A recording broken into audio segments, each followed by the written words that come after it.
Hello everyone, in the lecture today we will start a new topic, angle and direction. In the first part of this topic, we will introduce the definitions of angles and the conversion of different types of angles. First of all, an angle is formed by two directions from one point.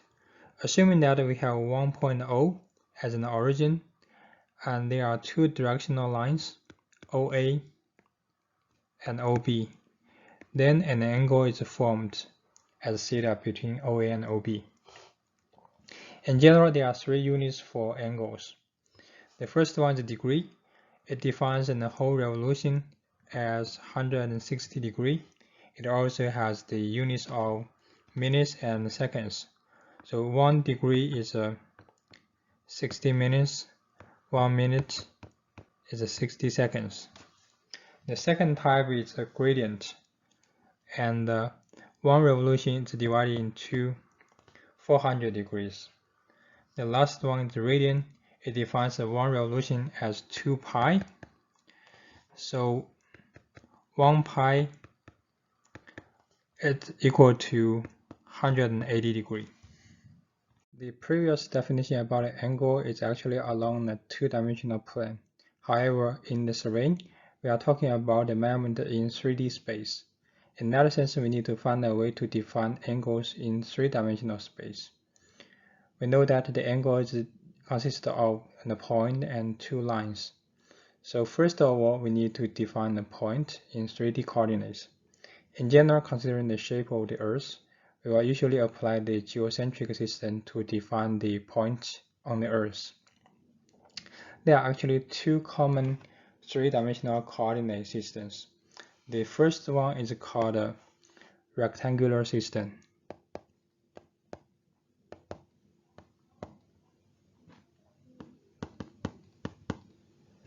In this system, we will define the location of one point with x, y, and z coordinates. With each set of the values, we will have one unique position in the three-dimensional space. We can also have the polar system.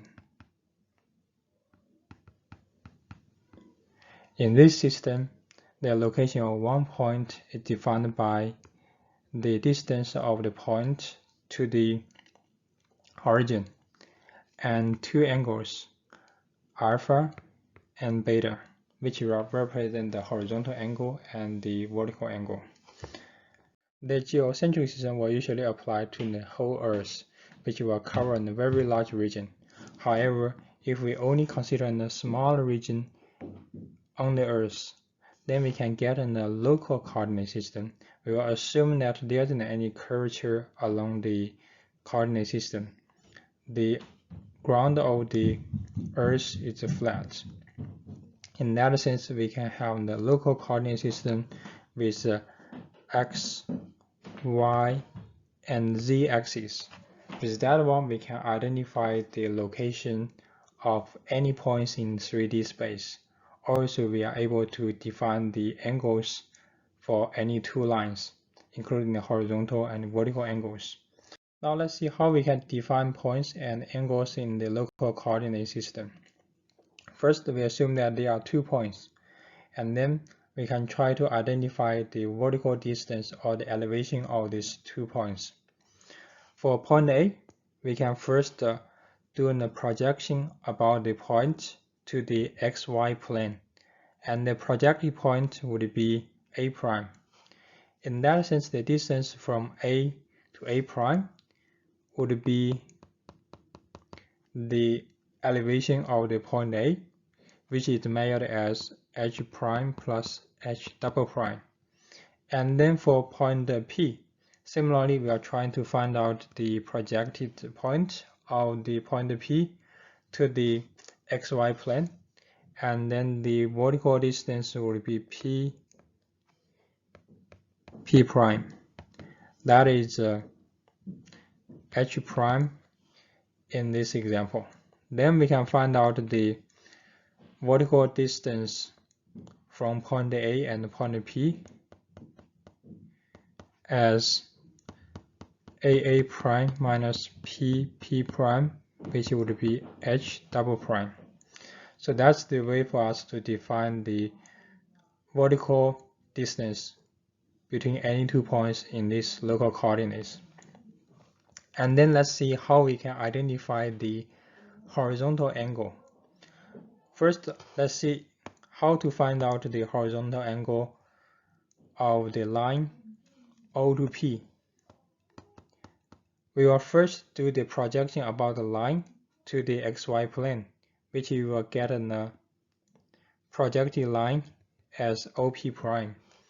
And then the horizontal angle for the line OP with respect to y-axis will be alpha in this case. So this would be the horizontal angle.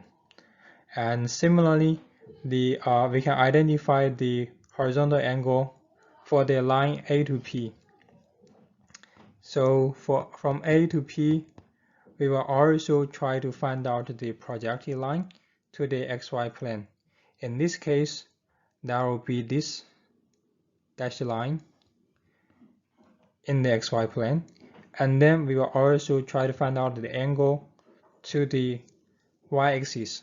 And we can make the y-axis moving parallel to the point of A prime, which you will get this dummy y-axis.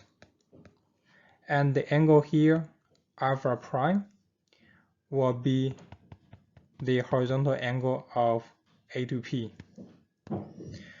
So that's the way for us to define the horizontal angle. And then we can identify the vertical angle. The vertical angle definition would be straightforward if we already find out the projected line. So for the vertical angle of the line O to P, we will have the angle as beta, which will be the line of OP and OP prime.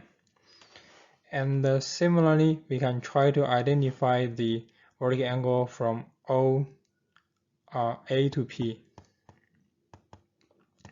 We can find out the projected line of A to P to a plane, which will have the same height of the point A, and this would be the projected line of AP to the plane at the height of point A.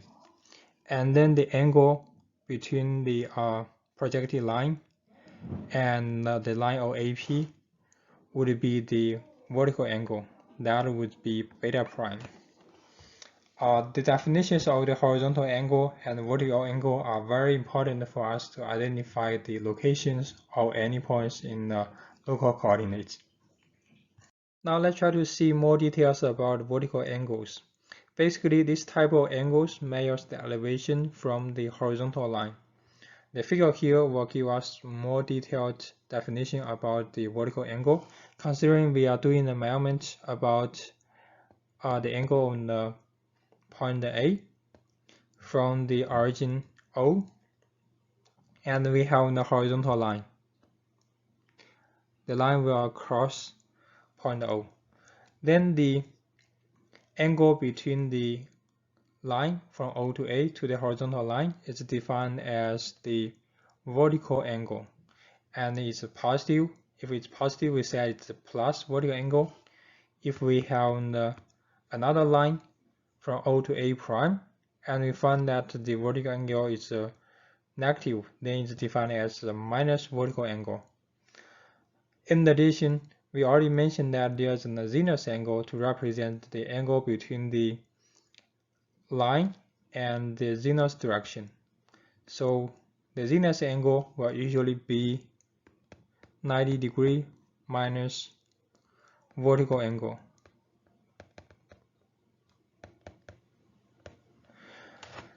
Moreover, if we try to find out the angle between the line and the nether direction, then we will have the nether angle. Also, we can see that the nether angle is also 90 degree minus vertical angle, but it's only for minus vertical angle. So that would be the basic definition about the vertical angles. For the angle definition of any lines on the Earth, we usually need to recall the reference line. And the meridian is one type of the reference line which we will use for the survey. There are three types of meridians. The first one is a true meridian, which we will define as a line from north to south pole, assuming that Earth is in the ball, and then we have the north pole and south pole. Then any line, straight line connecting north and south pole would become a meridian. And the second one is called a grid meridian. This one is usually applied for a plane, and we will have the grid applied to the plane, and these lines will be considered as the grid meridian. And for the angle measurement on the Earth, we also use the magnetic compass a lot.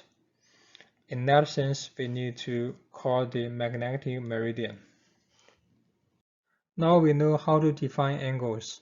The next thing we need to check is how to present angles to others so that they can easily identify the right directions that the angle represents. The first format we will learn is called a bearing. This one will actually represent the direction of any line with respect to a given meridian. Usually we will use the true east, west, north, and south directions. Let's take a look at one example to see how the bearing is defined. First, we need to identify the true north, south, east, and west directions, and we know the origin is O. Then for any line, start from the origin O. Say that there's one line from O to A. And we know that the angle between OA and the north direction is 35 degrees. Then for OA, the bearing is defined as 35 degrees northeast. We always put the north in the front and east at the end. For the second one, from O to B, say that the angle here is 45 degrees. It's the angle from OB to the south direction. Then the bearing of OB is 45 degrees southeast. In this case, we will put south in the front and east at the end. For the third line, say that we have the line from O to C, and we know that the angle between OC and the south direction is 75 degrees. Then the bearing of OC is 75 degrees southwest. Still, we will put a south in the front and the west at the end. Finally, for a point of D. Then for the line of OD, if we define the angle from OD to the true north direction as 80 degrees, then we will have the bearing of OD as 80 degrees northwest. So here we will always put north and south directions in the front and east and west directions at the end. The angles will actually represent the angles from the line to the north direction or south direction. It could be clockwise or counterclockwise. So that's the definition about the bearing.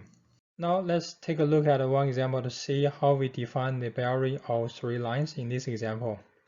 We want to find out the bearing of the lines OB, OC, and OD. Also in this example, we are given the directions of the line OA as north 37 degree east. Then we want to find out OB, OC, and OD. First, let's also draw the direction of east-west.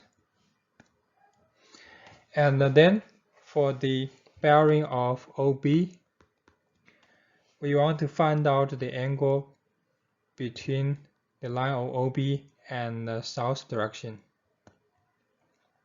For this one, it's actually equal to 90 degree minus the angle here. Say it's alpha 1. Then we need to identify alpha 1. To find out alpha 1, we need to find out beta 1, which will be the angle between OA and the east direction.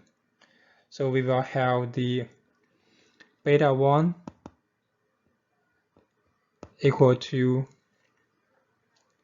90 degree minus 37 degree.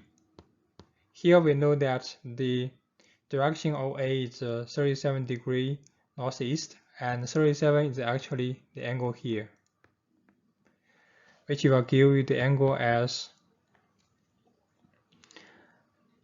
53 degree. And then we can find out alpha 1 as 81 minus 53 degree. That is 28 degree. With that, we can find out the angle here, gamma 1, as 90 degree minus 28 degree. That is 62 degree. So we can get a OB for the bearing as south 62 degree east. And next we want to find out the bearing of OC. So we need to check the angle here. That's the angle from OC to the south direction.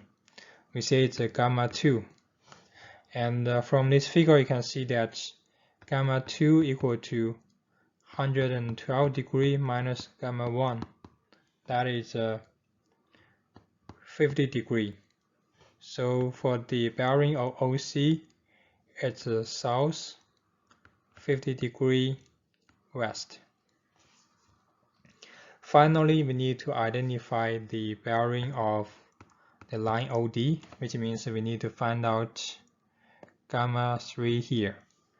And gamma 3 equals to 90 degree minus the angle here. We say it's alpha 2.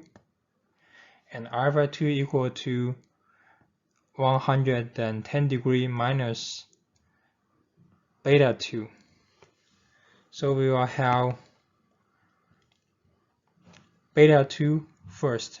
So beta 2 equal to 90 degree minus gamma 2. That is 40 degree. And then we can get alpha 2 as 110 degree minus beta 2, that is 70 degree. At last we can get a gamma 3 as 90 degree minus 70 degree, that is 20 degree. So we get the bearing of OD as north 20 degree west. So that's the way for us to identify the bearing of one line with respect to the directions on the given line and the angles between the other lines to the given line. The second format is called Azmurs, which is the directions on the line as given by an angle measured clockwise from the north end of the meridian. This is also called the Azmurs from north, and it's the default direction. Let's take the example from the previous page. For the definition of the Azmurs about these four lines, OA, OB, OC, and OD, we can find out the values based on the given condition. First, for the line OA. The azimuth is defined as the angle from the north direction to the line. So that will be the angle from ON to OA. Based on definition of the bearing, we know that this angle is 37 degrees. So we get the azimuth for OA as 37 degrees. And then for the azimuth of OB,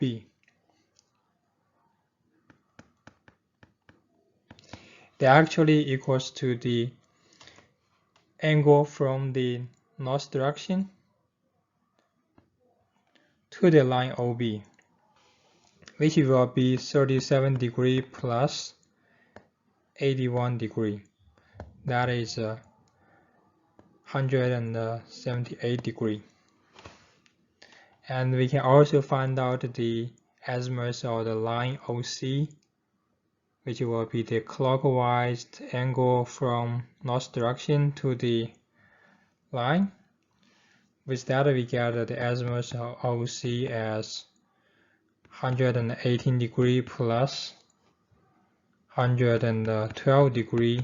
That is 230 degrees. Similarly, we can find out the azimuth of the line OD, which will be the clockwise angle from north to the line OD. So AOD will be 230 degrees plus 110 degrees. That is 340 degrees. Usually for an azimuth, it varies from 0 to 360 degrees. The second type of azimuth is azimuth from the south, as the direction on the line is given by an angle measured clockwise from the south end of the meridian. We can take the same example from the previous page to see how we define the azimuth from the south for the line. In the example, we know the bearing of the line O to A, and we want to find out the azimuth from the south for all the four lines, OA, OB, OC, and OD. Then at first, we will find out the azimuth for the line OC, which will be the angle from the south end to the line OC. It will actually be the angle from the north direction to the line minus 180 degrees. So for the azimuth of OC, that is 37 degrees plus 81 degrees plus 112 degrees minus 180 degrees, which is 50 degrees. And then for the azimuth of the line OD, which is the angle from south to the line, AOD is 50 degrees plus 110 degrees, that is 160 degrees. Similarly, we can find out the azimuth of the line OA, which is the direction from the south end to the line OA. So AOA is 160 degrees plus a smaller angle here, alpha, plus an angle here, beta. Beta is actually 37 degrees. Also, we know that for the alpha, it actually equals to 180 degrees minus the azimuth of the line OD, which is 160 degrees, that is 20 degrees. So we have 160 degrees plus 20 degrees plus 37 degrees, that is and 17 degrees. Finally, we can find out the Azmurs for the line OB. That is AOB equal to 217 degrees plus 81 degrees, which is 298 degrees. So that's the way for us to define the Azmurs from the south. Now let's summarize the relationship between bearing and Azmurs, which is the Azmurs from the north. If the line is located in the northeast direction for the bearing, then the bearing is the same to Azmurs. If it's for southeast, the bearing equals to 180 degrees minus Azmurs. If it's for southwest, bearing equals to Azmurs minus 180 degrees. Finally, if it's for northwest, bearing equals to 360 degrees minus Azmurs. So that's the general relationship between the bearing and Azmurs from the north, not from the south. And then for a given line, we also have the forward Azmurs and the backward Azmurs. Suppose that there's a line A to B, and we know that the Azmurs for the line A to B is alpha, and we call this as the forward Azmurs. The backward Azmurs is defined as the Azmurs of the line from B to A, which would be the angle from the north direction to the directional line BA. So that is beta. This is actually the backward Azmurs for the line AB. And then there exists a relationship between the forward and backward Azmurs. In general, the absolute difference between alpha and beta is 180 degrees. So that's applied for any lines with forward and backward Azmurs. If we are doing a measurement about a closed polygon, we will usually define interior angles, which will be the angle between two adjacent lines. For example, if we have a closed polygon A, B, C, D, E, F, and A, then we will have 6 interior angles. That will be the alpha 1, alpha 2, alpha 3, alpha 4, alpha 5, and alpha 6. In general, if we do the summation about all these angles, alpha 1 plus alpha 2 plus alpha 3 plus alpha 4, alpha 5, alpha 6, that is 720 degrees, which is equals to 6 minus 2 times 180 degrees. And this one is actually applied for any n-side polygon. So for any n-side polygon,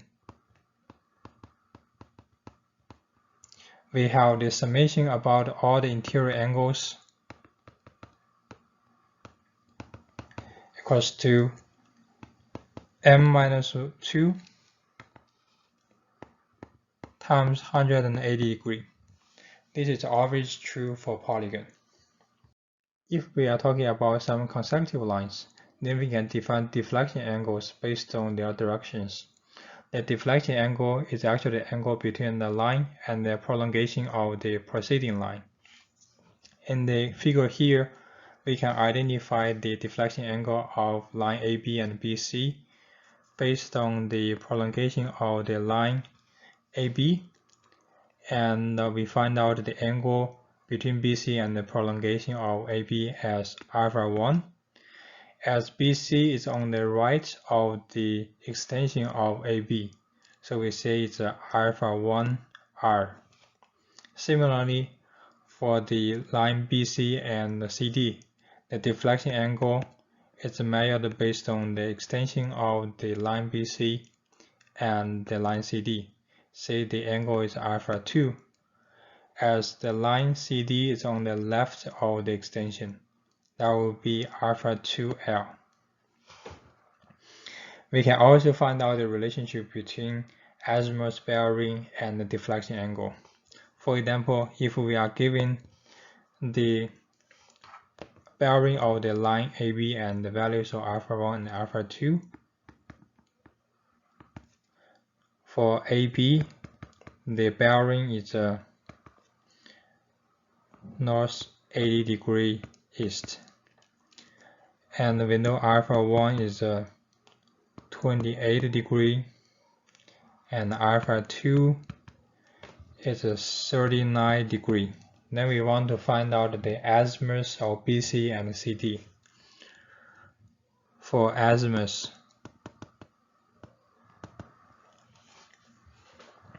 first we want to find out the azimut of BC, which is ABC. We know that the bearing of AB is 80 degree northeast. This is north, this is south, which means that the angle here is 80 degree. In that sense, we can find out the azimut of BC as 80 degree plus alpha 1. So that is 80 plus 28 degree. It will be 108 degree. Then for the azimut of CD, similarly we will find out the azimut of BC as 108,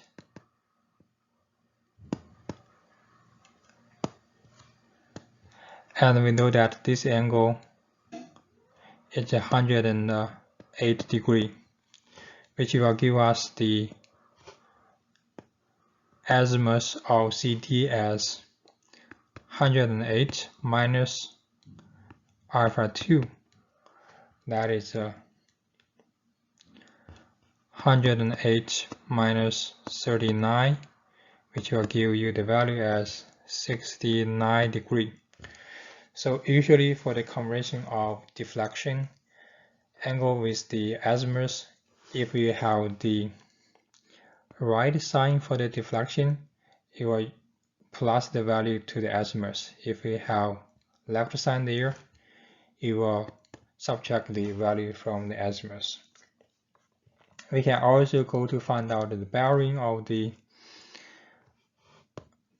line BC and CD.